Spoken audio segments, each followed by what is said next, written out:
This is KAGS HD News at 10. The presidential contenders face-to-face one final time before Election Day.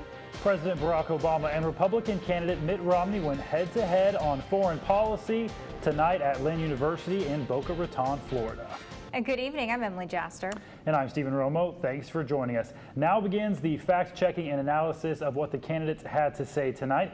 We're kicking it off with our own local communication expert right here in our studio. Kathryn Kelly, an instructor of speech communication at Blinn College, joins us. She's an expert in debate and politics. And Kathryn, thank you so much for joining us again. Thank you for having me. Post-debate analysis. So we want to begin tonight with just your overall impression of this foreign policy debate. You know, this was a debate that I don't think either candidate can call a loss, but I really don't think either candidate can call a solid win. They each had their pros, they each had their cons, and in the end, I hate to be a fence rider, but I'd say that they both came out about even. Would you consider necessarily, in terms of the other debates, what was the energy like? So this debate was a lot more controlled than the last debate. You know, the last debate, especially in that free and open town hall forum, the candidates circled each other. You saw a lot of body posturing. This debate, they were hemmed in. They were stuck behind a table. They had Bob Schieffer, who did an excellent job moderating right there in front of them.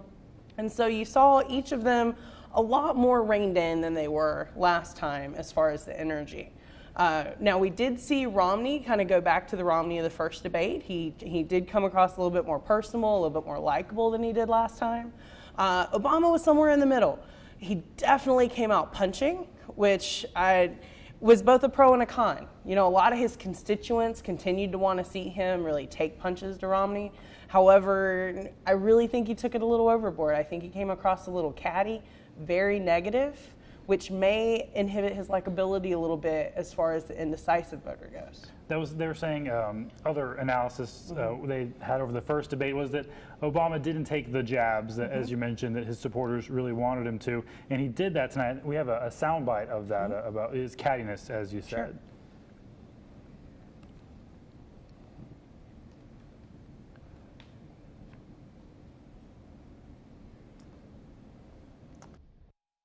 Of course, I don't concur with what the president said about my own record and the things that I've said.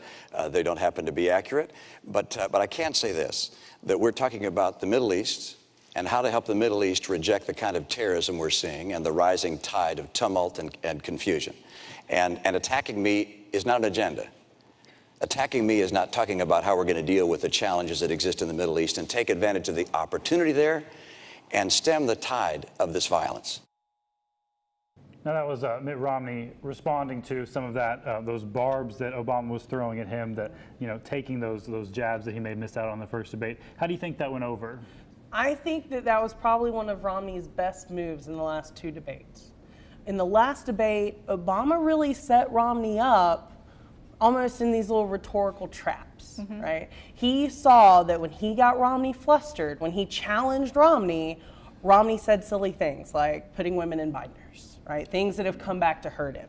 And so I think a couple of times, especially early in the debate, you saw Obama come out very aggressively to try to get Romney to fall back into those rhetorical traps.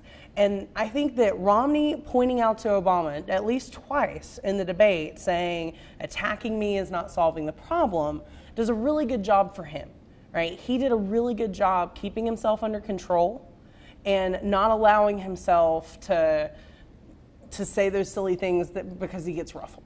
We do have something that a lot of people will talk about. It was about battleships, something that President Obama did respond to Romney. Let's take a listen to this soundbite.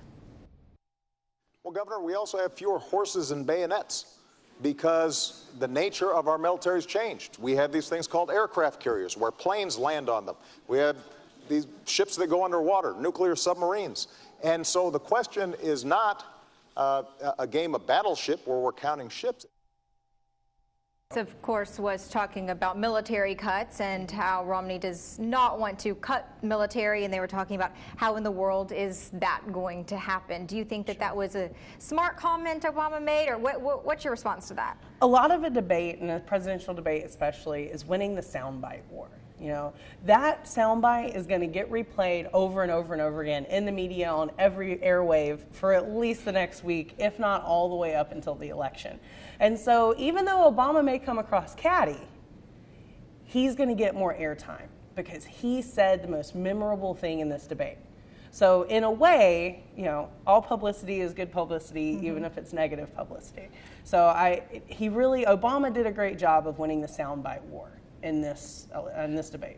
And that was, as you said, a catchy soundbite. It was one of the times where there was a marked disagreement of military spending. But there were several things the candidates seemed to agree on. The Iran sanctions, for instance, there were a lot of those instances that came up. What do you think that? How do you think that plays with voters of the agreeableness that Mitt Romney had with Mr. Obama? So here is where I think if you called this debate a loss for Romney, this is where he lost it. Over and over and over again, Romney said, "I agree. I agree with the president. I concur with his policies. It's not this administration's fault that we're in a strained position with Pakistan," right? If he is trying to pull a vote to him, he needs to stand apart from Obama. He needs to say more than, "I agree," or "I think he's doing the job that I would do. I may have done it earlier."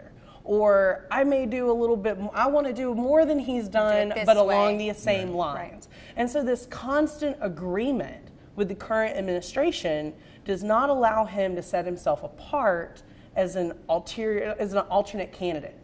You know, right. It simply looks like the same candidate in two different ways. And if you're already leaning to Obama and you listen to this debate and go, well, Romney's not offering me anything different than my current candidate is, and I already kind of like him, so I'm certainly not going to change my allegiance now. Right. Just sort of one question to wrap things up. Do you think this debate will be a game changer? Obviously the last debate. Do you think this will change anything up, shake up anything? No, unfortunately not. I was really looking forward to this debate, hoping that we would shake up this dead heat that the candidates have been in since the second debate. I think the last figure that I saw coming into this debate was 47%-ish on both sides. And that's a risky thing for both candidates coming in, you know, a couple of weeks out of a general election. A couple of states have already opened up early voting, and so people are making their decisions not next week, but today, this hour, tomorrow. And this debate did not offer any undecided voter anything to really chew on, think about, or give us enough either way to make a decision. So no, I really don't think that this debate is going to be changing any minds. All right. Kathryn Kelly, thank you so much. Thank y'all. We look so forward to Election Day.